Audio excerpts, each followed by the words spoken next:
తయారు చేశారు. దీన్ని మీరు చూశారు, మరి మీ కళ్ళ ముందే ఉంది. ఇది రాష్ట్ర వ్యాప్తమే కాదు, భారతదేశం అంతా ఈ ఐరన్ స్క్రాప్ విగ్రహం వైరల్ అవుద్దని నేను అనుకుంటున్నాను. దీని ద్వారా మాకు ప్రత్యేకించి భారతదేశంలో ప్రత్యేకమైన గుర్తింపు వచ్చుద్దని, మరి మా ద్వారా ఈ ప్రాంతానికి కూడా ఇలాంటి కళాకారులు తెనాల్లో ఉన్నారు, ఇలాంటి గొప్ప కళాకారులనే గుర్తింపును కూడా ఈ కళాఖండం మాకు గుర్తింపు తీసుకొచ్చింది అనుకుంటున్నాం. ఇలాంటి ముందు ఇది ఫస్ట్ ఆరంభం మాత్రమే. ఇంకా నా మదిలో ఎన్నో ప్లాన్లు ఉన్నాయి. ఇంకా గొప్ప గొప్ప కళాఖండాలు చేయాలి. ఇంకెవరో ఇలాంటివి చేయకూడదు, చేయాలని ప్రయత్నం కూడా చేయకూడదు అనేది నా ఆశయం. ఇంకా ముందు ఇంకా వాళ్ళతో ఎన్నో కళాఖండాలు చేసి తెనాలి కీర్తిని అంతర్జాతీయ స్థాయిలో తీసుకెళ్తాను. ఇప్పటికే ఎన్నో ఇతర దేశాలకు కూడా పంపించే పరిస్థితిని కల్పించుకున్నాం. ఇంకా ప్రత్యేకంగా తెనాలిలో ఒక ఇట్లాంటి ఆర్ట్ గ్యాలరీ ఉందని, ఈ ప్రాంతం ఇది ఒక టూరిస్ట్ ప్లేస్ కావాలన్నదే మా కోరిక. ఇలాంటి కళాఖండాలు ఉంటే అది ఖచ్చితంగా అది టూరిస్ట్ ప్లేస్ అవుద్ది, ఎంతోమందిని ఆకర్షించుద్ది అని నేను భావిస్తున్నాను. ముందు ఈ కాటూరి ఆర్ట్ గ్యాలరీ ఈ ప్రాంతంలో ఒక టూరిస్ట్ ప్లేస్గా మరి తీర్చిదిద్దడానికి నేను ప్రయత్నిస్తాను.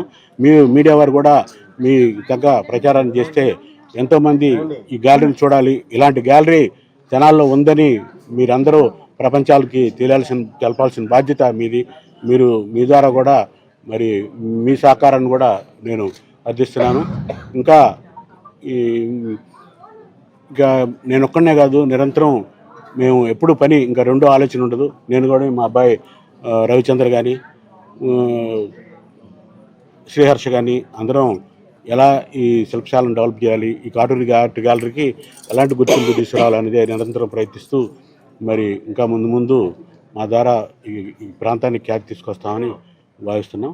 మరి ఈ రోజున ఈ కార్యక్రమానికి వచ్చి ఈ కార్యక్రమం విజయవంతం చేసిన మరి ఎలక్ట్రానిక్ మీడియా, ప్రింట్ మీడియా వారికి పేరున ధన్యవాదాలు తెలియపరుచుకుంటున్నాం. అట్లాగే ఈ రోజున మా వర్కర్స్ అందరికీ 70 మంది వర్కర్స్కి మరి సన్మాన కార్యక్రమం ఏర్పాటు చేశాం.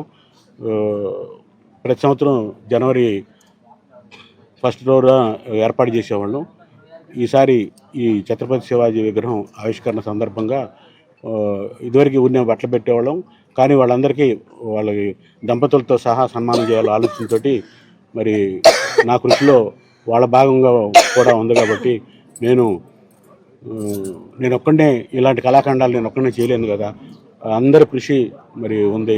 అందుకని వాళ్ళకు కూడా తగిన ప్రాధాన్యత ఇద్దామనే ఉద్దేశంతో వాళ్ళకు కూడా ఇలాంటి సంస్థలో మనం పనిచేస్తున్నాం, మన అదృష్టవంతులు అనే భావన వాళ్ళ కలగాలన్న ఆలోచనతో వాళ్ళకి ఈ రోజున సన్మాన కార్యక్రమం ఏర్పాటు చేసాం. అందరూ చాలామంది సత్యసమేతంగా వచ్చారు. వాళ్ళందరికీ ధన్యవాదాలు తెలియపరుచుకుంటున్నాం. అలాగే ఇంకా ఈ కార్యక్రమాన్ని చూడటానికి చేసిన వారందరికీ పేరున మరి మా సూర్య శిల్పశాల తరఫున, మా సూర్య శిల్పశాల సిబ్బంది తరఫున ధన్యవాదాలు తెలియపరుచుకుంటున్నాం.